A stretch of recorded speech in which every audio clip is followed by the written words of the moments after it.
Méditation de Reinhard Hirtler. Good morning, good morning, good morning. Bonjour, bonjour, bonjour. We have talked about continuing to walk surrendered to the extravagant love of Christ. Nous avons parlé que nous devons nous livrer encore à l'amour exubérant du Christ. So my question is, are you actually acknowledging that how deeply Christ loves you, or are you not acknowledging it? Ma question est, reconnais-tu, à vrai dire, combien profond est l'amour du Christ envers toi? Ou ne le reconnais-tu pas? But Paul says something else. Mais Paul dit encore autre chose. He said we need to continue to walk surrendered to that extravagant love. Il dit que nous devons continuer de nous livrer à cet amour exubérant. Surrendered in this context, we could say completely hand over. Dans ce contexte, don de soi signifie quelque chose comme être totalement à la merci de. Are you completely handing your life over to that extravagant love? In other words, are you letting him love you every day? Livres-tu entièrement ta vie en don de soi à cet amour exubérant? En d'autres mots, te laisses-tu chaque jour aimer de lui? It is so important that we make an effort to remain in his deep, extravagant love for us. C'est si important de nous pousser à rester dans son profond amour exubérant à notre égard. I'm learning something which more and more I realize the importance of. J'enseigne quelque chose de cette vérité que je connais de plus en plus. God in his incredible grace is giving us 24 hours every single day Dans sa grâce immense, Dieu nous donne chaque jour 24 heures de temps to practice for the very next day that's coming into our lives. afin de nous apprendre à nous entraîner pour le prochain jour. Do you know that today is a practice for tomorrow? Sais-tu que tu t'exerces aujourd'hui pour demain? Let me explain this to you. Je te l'explique. We don't practice to live by faith today. We live very carelessly, get up, do our daily duty and go to bed. Nous ne vivons pas aujourd'hui dans la foi. Nous vivons sans souci, nous nous levons accomplissant notre tâche journalière, puis nous allons au lit. And as long as our life goes fine without any crisis, we don't see our day-to-day as practice. We just live our lives. Tant que notre vie se passe sans crise, nous ne voyons pas notre quotidien comme un exercice, mais au contraire, nous vivons simplement notre vie. And then the crisis comes to life, and then we scream for help, we shout, we cry, and we realize we haven't been practicing. Il arrive ensuite une crise et nous appelons à l'aide, nous crions, nous pleurons et nous reconnaissons que nous ne nous sommes pas entraînés. And then we don't find the faith to overcome the crisis because in day-to-day we didn't practice living by faith.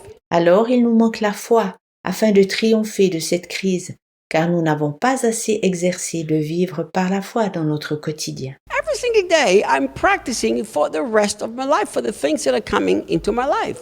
Je m'exerce chaque jour pour le reste de ma vie, pour les choses qui arriveront dans ma vie. If I understand that, I will live my life carefully and intentionally. En comprenant ceci, je vivrai ma vie intentionnellement et consciemment. And I have to continually live completely surrendered to his deep love for me, Je dois constamment me livrer à son amour profond pour moi, so that when the crisis hits my life, I don't doubt his deep love for me. afin que je ne doute pas de son profond amour envers moi lorsque la crise touche ma vie. Allow me to challenge you in this area a little bit. Permets-moi de te défier un peu dans ce domaine. I do not believe that you can separate love from faith. Je ne crois pas que nous pouvons séparer l'amour et la foi l'un de l'autre. There are several mentions in the Bible where it mentions love and faith together. Dans la Bible, l'amour et la foi sont à plusieurs endroits nommés ensemble. If you do not intentionally practice a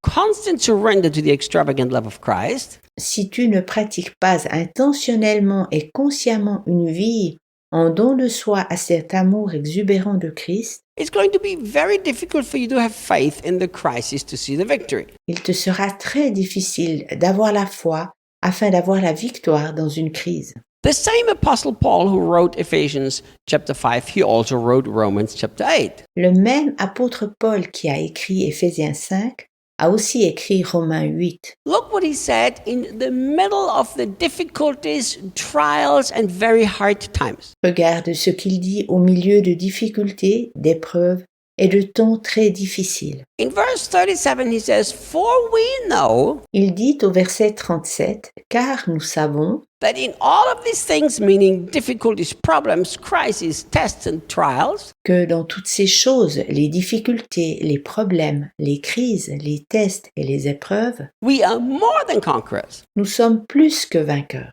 But it didn't stop here. Mais il ne s'arrête pas là. Because there's no way you can be more than a conqueror in the crisis if you have not walked in the extravagant love of Christ. Car dans la crise, il n'y a pas de possibilité d'être plus que vainqueur si tu ne marches pas dans l'amour exubérant de Christ. This is why he said, "We know that in all these things we're more than conquerors through Christ who loved us." C'est pourquoi il dit, nous savons que dans toutes ces choses, nous sommes plus que vainqueurs par Christ qui nous a aimés. Paul was so surrendered to the extravagant love of Christ for him Paul s'était tant livré à l'amour exubérant de Christ that he didn't doubt the deep love of God in the difficult times. que même dans les temps difficiles, il ne doutait pas du profond amour de Dieu envers lui. He said, "There's nothing that can separate me from the love of God that's in Christ Jesus." Il dit, rien ne peut me séparer de l'amour de Dieu qui est en Jésus-Christ. If you totally surrender to the extravagant love of Christ, it's not difficult to have faith in the crisis. Lorsque tu te livres complètement à l'amour exubérant de Christ, il n'est pas difficile d'avoir la foi dans la crise. People who doubt the extravagant love of Christ will always have struggle in the life of faith. Les personnes qui doutent de l'amour exubérant de Christ auront toujours des difficultés dans leur vie de foi. Therefore, I do not believe that you can separate love and faith. C'est pourquoi je ne crois pas que l'on puisse séparer l'amour de la foi. Think about it. In the natural, it's exactly the same. Réfléchis au fait que dans le naturel, c'est exactement identique. People who feel loved by you will also trust you. It's not hard for them. Les personnes qui se sentent aimées de toi te feront aussi confiance. Cela ne leur est pas difficile. But people who doubt that you really love them, they will never truly, totally trust you. Mais les personnes qui doutent que tu les aimes véritablement ne te feront jamais totalement confiance. So, my dear friend, allow me to challenge you today. Mon cher ami, je te défie aujourd'hui. Every single day, surrender yourself to the extravagant love of Jesus that He has for you. Livre-toi chaque jour à l'amour exubérant de Jésus pour toi. Spend a lot of time saying, "Jesus, thank you that you love me so deeply." Passe beaucoup de temps à dire Jésus, merci. Merci de m'aimer si profondément. Spend time every single day seeing yourself in the arms of Jesus, being deeply loved and cared for. Passe beaucoup de temps journellement afin de te voir dans les bras de Jésus qui t'aime si profondément et qui prend soin de toi. Make this a continual surrender. Fais-en un don de soi continuel. Once this becomes your lifestyle, Lorsque cela sera devenu ton style de vie, the normal reaction for you will be that you will continue to grow in loving people and continue to grow in your life of faith. alors il sera tout à fait normal de grandir dans l'amour vis-à-vis des autres personnes et dans la foi. And I will see you guys tomorrow. À demain.